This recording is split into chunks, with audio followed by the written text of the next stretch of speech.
स्वागत आहे. आजच्या व्हिडिओमध्ये आपण अगदी साध्या आणि सिंपल पद्धतीने परंतु अगदी perfect Malvani style fish fry, fish curry आणि फिश ग्रेव्ही अगदी एकाच मसाल्यातून हा सिक्रेट मसाला बनवणार आहोत.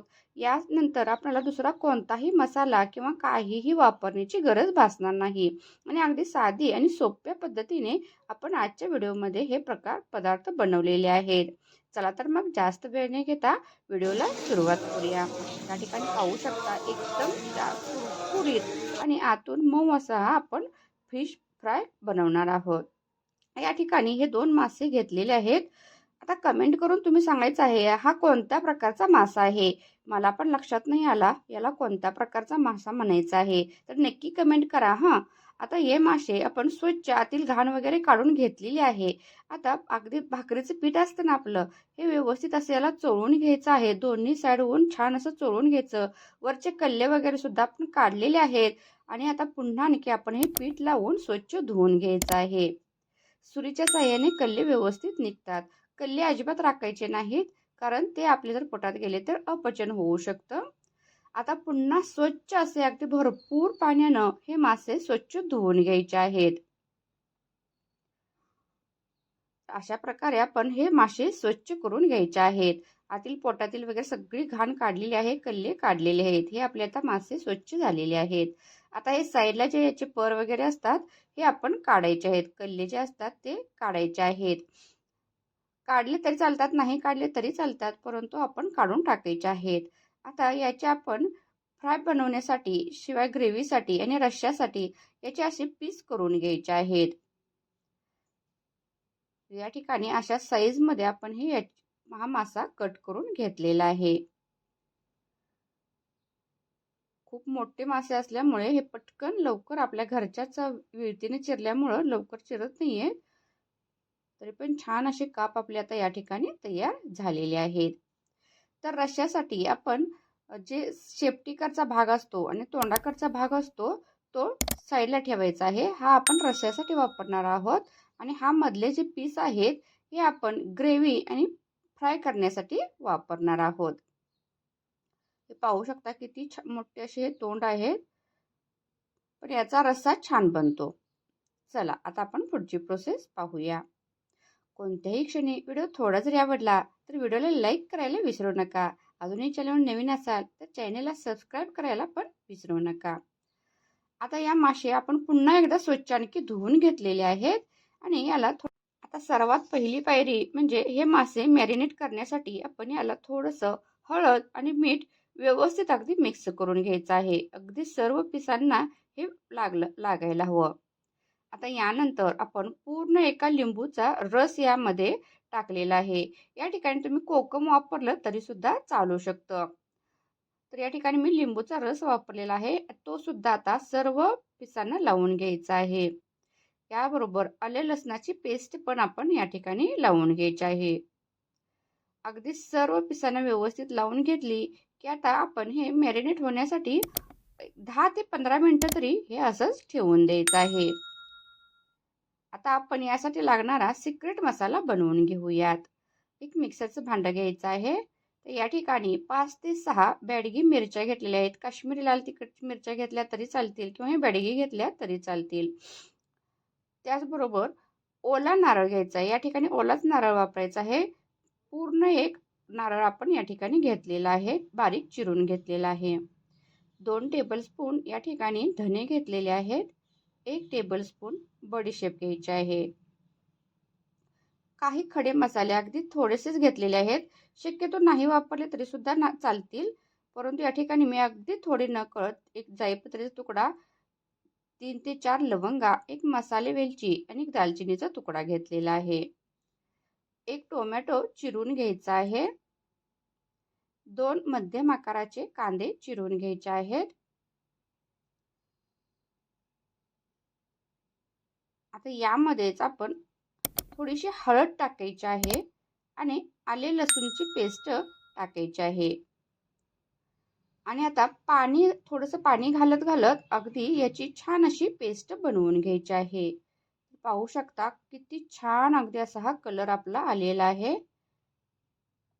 आता आपल्याला कोणत्याही मसाल्याची गरज नाही. हाच मसाला फक्त वेगवेगळ्या पद्धतीने आपण फ्रायसाठी, ग्रेव्हीसाठी आणि रश्श्यासाठी वापरणार आहोत. अगदी आपलं 50% जास्त असं हे काम आता आपलं झालेलं आहे. पाहू शकता याचा कलर पण किती छान आहे आणि या सिक्रेट मसाल्यामुळेच आपल्या माशांना जे आपण बनवणार आहोत त्याला खूप छान अशी टेस्ट येते. आता हे आपले मासे सुद्धा छान असे मॅरिनेट झालेले आहेत. 20 मिनिटं झालेली आहेत. यावरती आपण हा तयार केलेला 1-2 टेबलस्पून मसाला टाकायचा आहे. थोडंसं अगदी आपलं घरगुती कांदा लसणाची चटणी मी टाकलेली आहे. तुम्ही या ठिकाणी मिरची पावडर थोडीशी टाकली, काश्मीरी लाल तिखट टाकलं तरी चालेल. मीठ आपण ऑलरेडी सुरुवातीला लावलेलं आहे. तर यानंतर सर्वात महत्त्वाचा घटक म्हणजे या ठिकाणी आपण कॉर्नफ्लॉवर वापरायचं आहे. 2 टेबलस्पून कॉर्नफ्लॉवर या माशांना लावून घ्यायचं आहे. पुन्हा 1-2 टेबलस्पून तांदळाचं पीठ टाकायचं आहे. आता हे व्यवस्थित अगदी माशांना चोळून घ्यायचं आहे.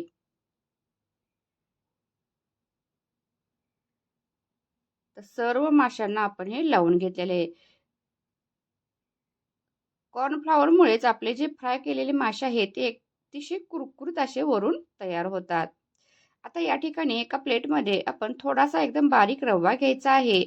थोडंसं तांदळाचं पीठ, कॉर्नफ्लॉवर, मीठ, थोडासा गरम मसाला आणि काश्मीरी लाल तिखट किंवा घरगुती कांदा लसूण मसाला हे एकत्रित करायचं आहे. पूर्ण असे एकत्रित केल्यानंतर आपण गॅसवरती पॅन ठेवायचा आहे. तुम्ही डीप फ्राय केलं तरी चालतील किंवा आपण या ठिकाणी शॅलो फ्रायच करणार आहोत तरी सुद्धा आपले मासे अगदी परफेक्ट होतात. कारण हल्ली जास्त तेलकट कोणाला आवडत नाही.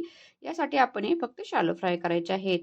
आता या आपण जे मिश्रण बनवलेलं आहे यामध्ये व्यवस्थित असे घोळून घ्यायचे आहेत हे मासे आणि एक एक पीस आपण व्यवस्थित हा पॅनमध्ये ठेवून एकदम मंद आचेवरती आपण हे मासे कुरकुरीत होईपर्यंत दोन्ही साईडहून छान असे आलटून पलटून भाजून घ्यायचे आहेत. किती साधी आणि सोपी असे प्रकार आहे हा. तर यासाठी आपल्याला महागड्या रेस्टॉरंटमध्ये जाण्याची अजिबात गरज नाही. शिवाय आपण रेस्टॉरंटमध्ये कशा प्रकारे मासे बनवलेले आहेत, त्याची स्वच्छता किती आहे किंवा ते फ्रेश ताजे आहेत काय याची आपल्याला गॅरंटी नसते. कधी बनवलेले आहेत हे आपल्याला माहीत नसतं. यापेक्षा अशा घरच्या घरी साध्या सोप्या पद्धतीने आपण बनवलं तर ते खूप आपल्या शरीरासाठी हेल्दी पण असतील आणि पौष्टिक पण असतील. तर असे दोन्ही साईडहून कुरकुरीत येईपर्यंत आपण हे मासे आता फ्राय करून घ्यायचे आहेत. छान असे अगदी हे आपले तयार झालेले आहे.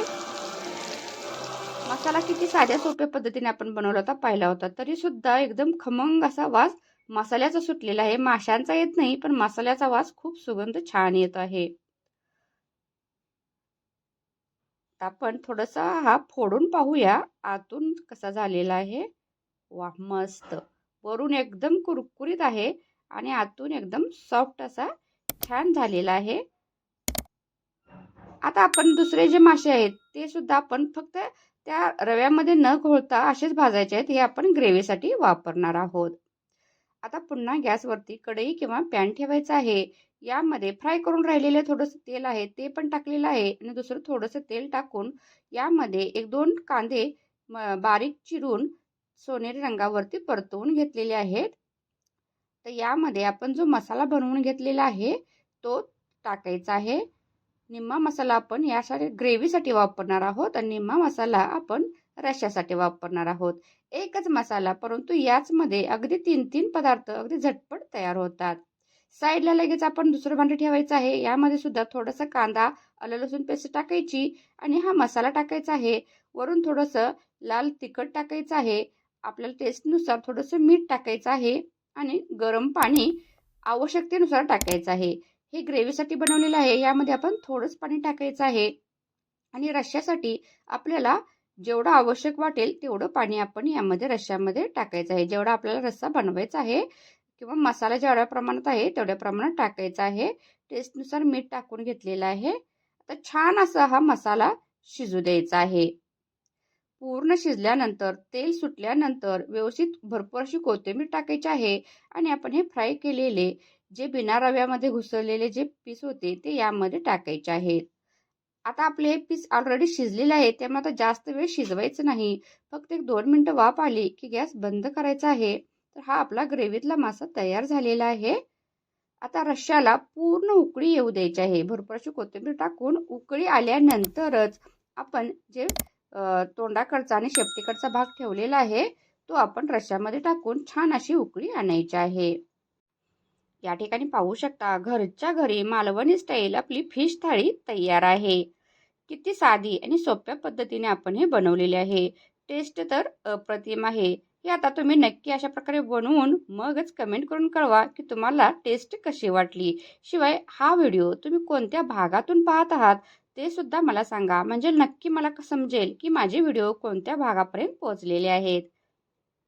आता हे मासे आपण भातासोबत, चपातीसोबत किंवा तांदळाच्या भाकरीसोबत सुद्धा खाऊ शकता. तर नक्की अशा प्रकारे फिश थाळी बनवून पहा आणि कमेंट करून नक्की कळवा. चला भेटू नेक्स्ट व्हिडिओमध्ये.